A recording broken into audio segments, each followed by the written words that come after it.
Hey, it's Leo. Imagine stepping beneath a canopy of trees and in a single breath, your phone goes dark, your compass spins, and your GPS shows you standing in the middle of an ocean. What if some forests don't just frighten people, but silence the very tools we trust to survive? Stay with me, because buried in the roots of these places is a pattern that's stranger and more practical than most people realize. Picture a ranger guiding hikers along a cedar ridge. The moment the group crosses an old stone boundary, cameras refuse to power on, fitness watches reset, and a metal compass twitches like a trapped insect. 2 minutes later, outside the tree line, everything works perfectly again. Coincidence? Maybe. But here's the unexpected truth. Similar reports surface from 3 very different forests on 3 different continents. Why do these hotspots behave like natural blackouts? Let's start with the obvious culprit: magnetism. Certain soils are rich in magnetite, hematite, and iron-bearing lava flows. When pockets of those minerals cluster, a simple needle compass can be dragged away from true north. Hikers call it a curse. Geophysicists call it a local anomaly. But you probably haven't heard this before. Even digital compasses can drift if their tiny magnetometers are overwhelmed by the ambient field. That explains a wobbling arrow. It doesn't explain a fully charged camera that clicks off the moment you raise it. So what kills a battery in the shade of ordinary trees?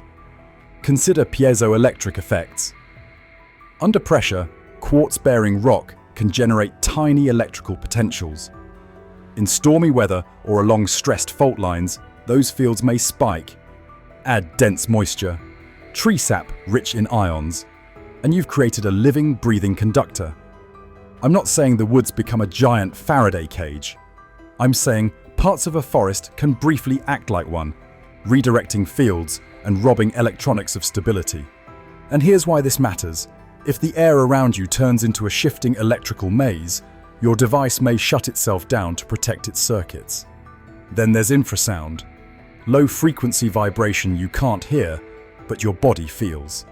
Wind tunneling through irregular trunks, cliffs, and ravines can create pressure waves that rattle sensors and destabilize gyros inside cameras and phones.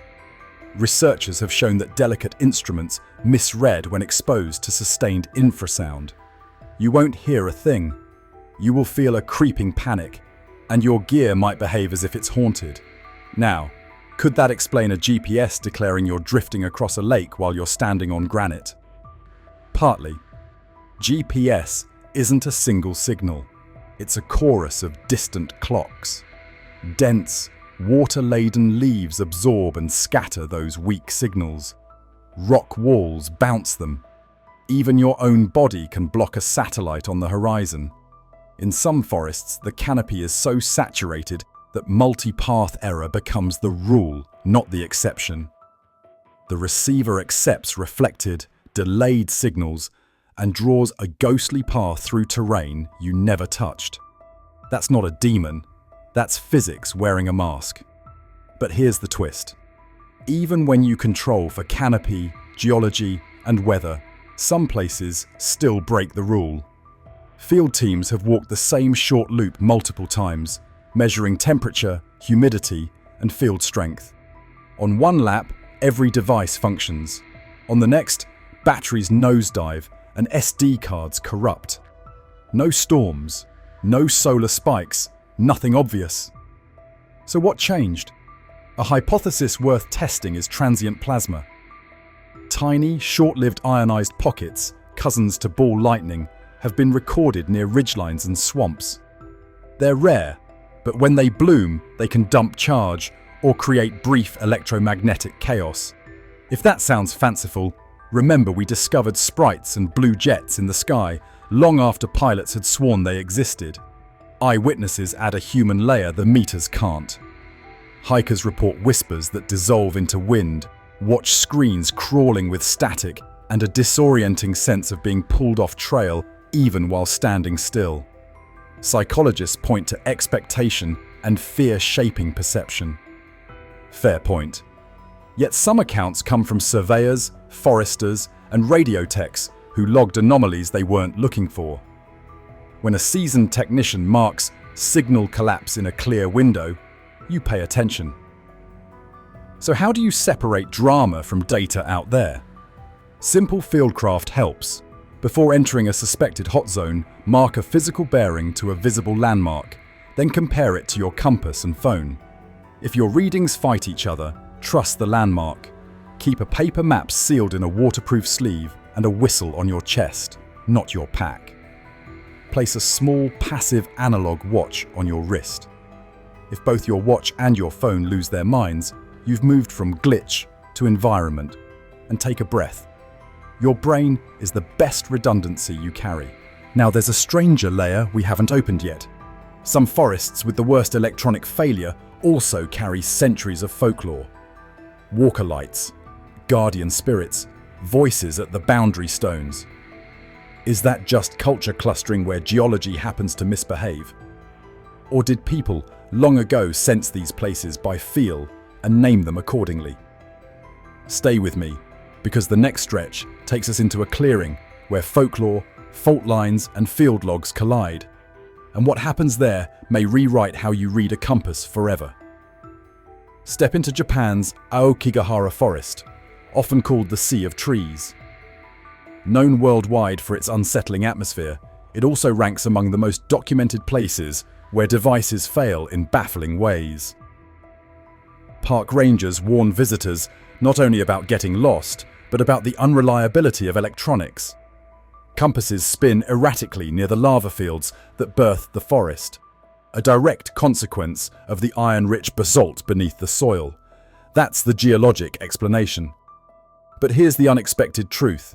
Even in controlled tests, digital recorders and cameras sometimes shut off without low battery warnings, leaving investigators with corrupted files. How do you explain technology misfiring in perfect weather, far from power lines or storms?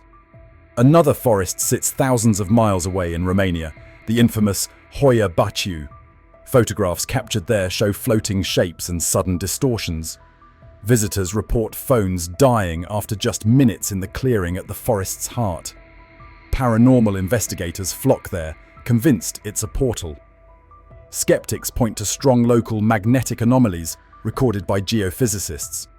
Yet what's rarely discussed is how many locals refuse to cross the forest at night, not out of fear of spirits, but because they swear the forest erases your sense of direction, even when you try to navigate by the stars.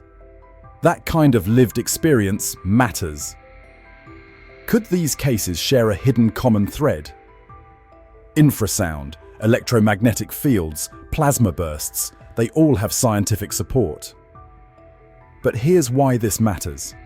When a phenomenon is real but unpredictable, it creates fertile ground for folklore. Stories of guardians punishing intruders or spirits driving travelers off path can be cultural ways of explaining genuine, observed anomalies. The danger is not in believing too much or too little, but in ignoring the evidence from both sides. Take North America's Oregon forests. Loggers in the 1950s reported machinery that refused to start until hauled out of certain groves. Modern hikers have similar stories: drones dropping mid-flight, compasses pointing south instead of north, radios hissing with white noise. Forest Service records confirm sporadic reports, but never list resolutions. That silence itself is intriguing. Do agencies quietly accept anomalies without chasing them? Or are the cases too rare and costly to investigate? Either answer suggests there are gaps in what's officially acknowledged. Stay with me, because this next part may surprise you. The overlap between forests where electronics fail and regions of historical ritual sites is stronger than coincidence would suggest. Stone markers, shrines, and boundary mounds appear disproportionately near reported hotspots. Were ancient builders simply choosing dramatic landscapes? Or did they feel the strange pull of places modern tools now register as anomalies? This could be cultural memory preserved in stone. So what should you make of it? If you walk into a forest and your gear dies, You are not just experiencing a ghost story.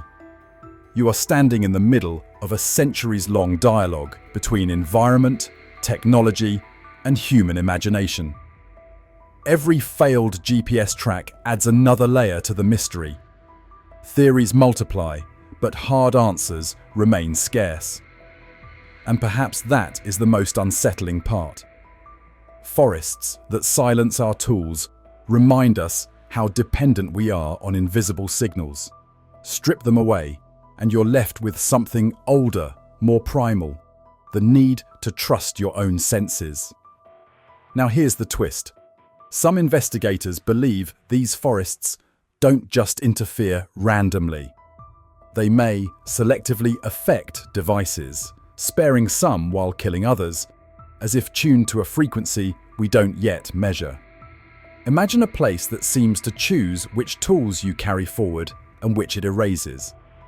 If that sounds like superstition, consider this. Electromagnetic resonance already interacts differently with varied circuits. Is it really impossible that nature, under the right conditions, could act like an unseen filter?